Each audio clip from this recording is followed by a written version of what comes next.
은퇴를 앞둔 사람들에게 10억 원은 하나의 상징처럼 여겨집니다. 10억이면 평생 걱정 없겠지, 아파트 팔고 전세로 옮기면 이자로만 살아도 되겠지라는 생각을 많이들 합니다. 그런데 현실은 다릅니다. 은퇴 후 10년, 20년이 지나면 그 10억의 가치가 급속히 줄어드는 걸 느끼게 됩니다. 바로 물가 상승, 즉 인플레이션 때문입니다. 실제 사례를 보겠습니다.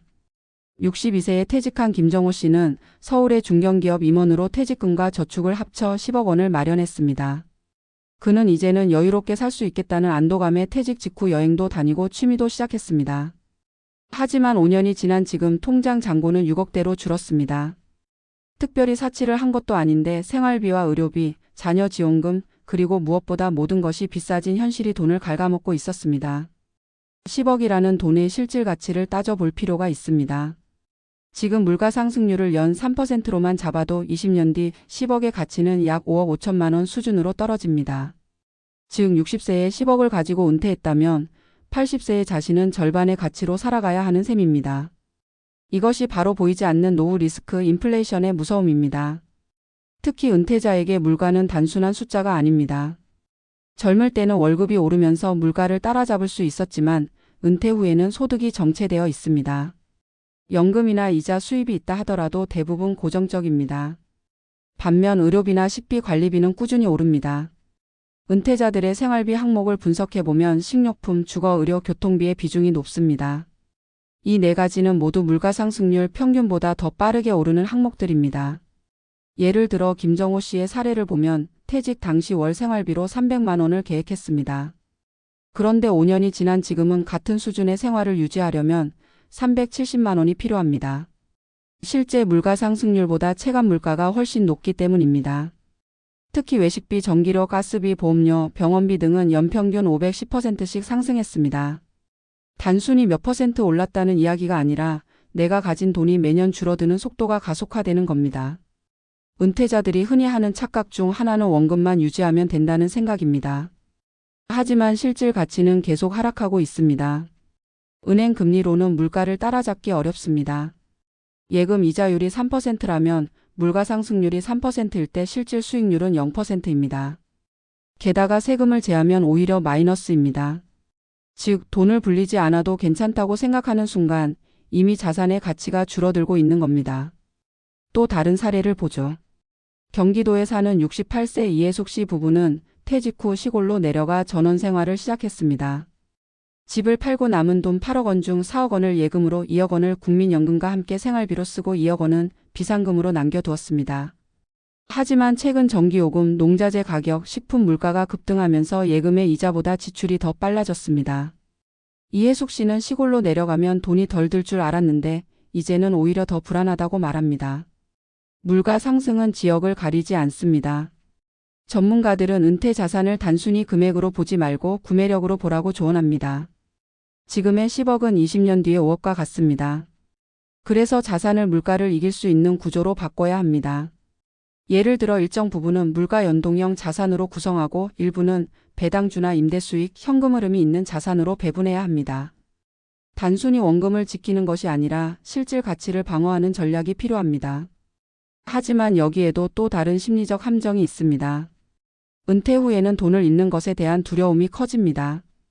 그래서 많은 분들이 주식이나 부동산 같은 변동성 있는 자산을 회피하고 안전한 예금 위주로 바꾸곤 합니다. 그러나 그 안전함이 오히려 가장 위험할 수 있습니다. 물가를 따라잡지 못하는 자산은 결국 조용히 가치를 잃어갑니다.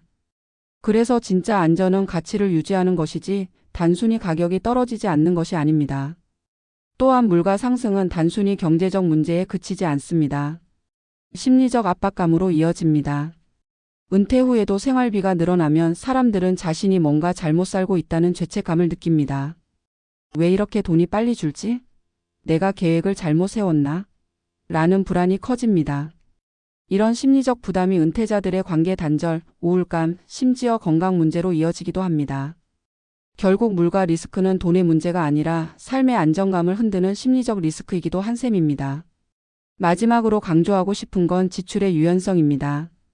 물가가 오를 때는 돈을 불리는 것보다 지출 구조를 조정하는 능력이 더 중요합니다. 고정비를 줄이고 변동비를 관리하며 꼭 필요한 것과 그렇지 않은 것을 구분하는 습관이 필요합니다. 10억 자산이 있든 3억 자산이 있든 지속 가능한 삶은 결국 지출의 리듬을 조절할 줄 아는 능력에서 나옵니다. 결국 노후의 진짜 적은 돈의 크기가 아니라 물가를 이길 수 있는 구조와 태도입니다. 우리는 10억이면 된다는 숫자에 안심할 게 아니라 그 돈이 얼마나 오래 내 삶을 지탱할 수 있을까를 생각해야 합니다. 숫자에 속지 않고 가치로 판단하는 것. 그것이 불안한 시대의 진짜 노후 대비입니다. 노후 자산 10억이라는 숫자는 마치 안정의 문턱처럼 보이지만 실제로 그 문을 열고 들어가면 전혀 다른 세계가 펼쳐진다. 많은 사람들이 10억이면 평생을 편안히 살 수 있을 거라 믿지만 그 믿음은 착각에 가깝다. 왜냐하면 세상은 멈추지 않고 오르기 때문이다. 물가는 끊임없이 오르고 그 오름은 우리의 노후 계획을 무너뜨린다. 눈에 보이지 않지만 매년 조금씩 우리의 돈의 가치를 깎아내리는 침묵의 적, 그것이 바로 인플레이션이다.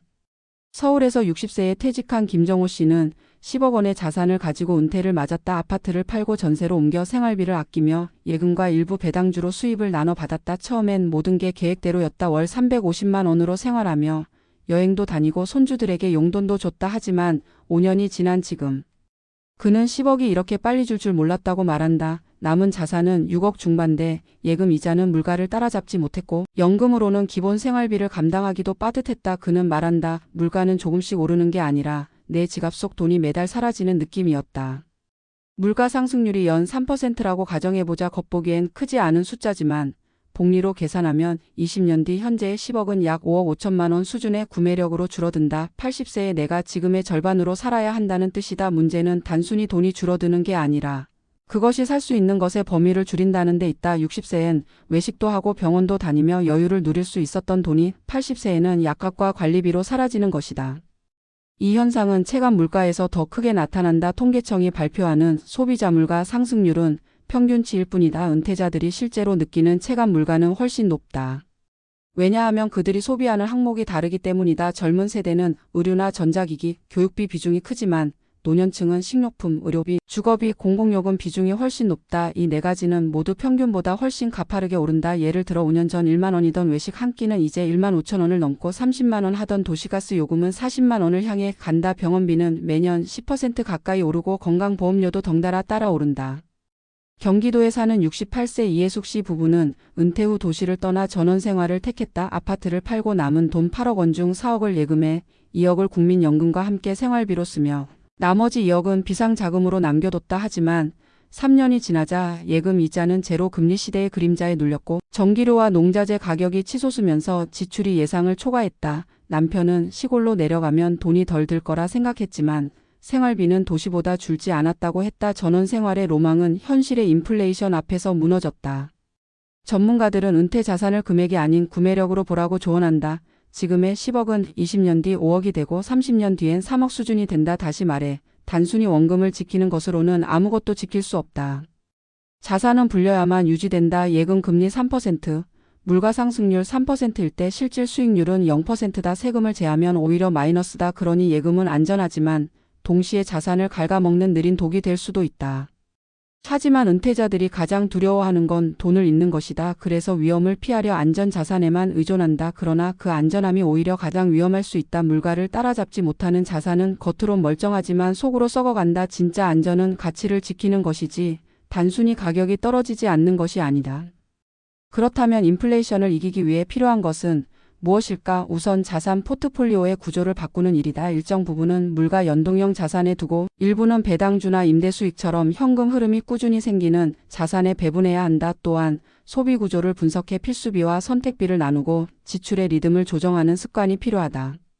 은퇴 후에도 꾸준한 현금 흐름이 유지되는 구조를 만들어야 한다. 국민연금, 퇴직연금, 배당금, 임대 수익, 아르바이트 수입 등 소득의 다변화가 그 예다. 이런 구조가 있어야 물가 상승에도 버틸 수 있다. 결국 중요한 건 얼마를 가졌느냐보다 얼마나 지속 가능한 구조를 갖고 있느냐다.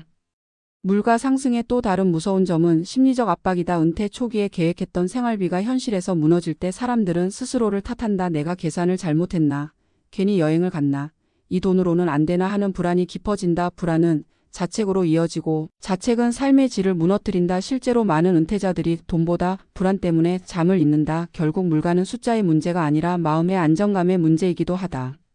이 시점에서 중요한 건 지출의 유연성이다. 물가가 오르면 수입을 늘리기보다 지출 구조를 유연하게 바꾸는 것이 더 현실적이다. 고정비를 최소화하고 변동비를 통제하며 불필요한 관성을 끊어내야 한다. 매달 쓰는 구독료, 보험료, 각종 멤버십 같은 작은 항목들이 모여 노후의 재정적 부담을 만든다. 그 흐름을 관리하지 못하면 아무리 큰 자산도 빠르게 소모된다. 한편으로는 돈을 쓰는 감각도 달라져야 한다. 노후에 돈을 아껴야 한다는 강박은 오히려 삶을 좁힌다. 문제는 돈을 쓰는 것이 아니라 돈이 의미 없이 새는 것이다. 필요한 곳에 쓰되 그 사용이 나의 삶의 가치와 연결될 때만 진짜 소비가 된다. 결국 인플레이션 시대의 소비는 금액이 아니라 방향의 문제다. 10억이라는 숫자에 안심하지 말자. 중요한 건 그 돈이 얼마나 오래, 얼마나 의미 있게 내 삶을 지탱할 수 있느냐이다. 인플레이션은 누구도 피할 수 없지만 준비된 사람은 그 영향을 완화할 수 있다. 은퇴 이후의 재정은 안정이 아니라 조정의 연속이다. 세상은 변하고 물가는 오른다. 그러나 그 변화 속에서도 균형을 잡는 사람이 결국 오래 버틴다. 노후의 진짜 리스크는 돈이 아니라 시간이다. 시간이 지나면 물가가 오르고 그 오름은 돈의 가치를 깎고 깎인 가치는 우리의 삶의 여유를 갉아먹는다. 결국 노후란 돈이 줄어드는 속도보다 내가 조절할 수 있는 속도를 찾는 일이다.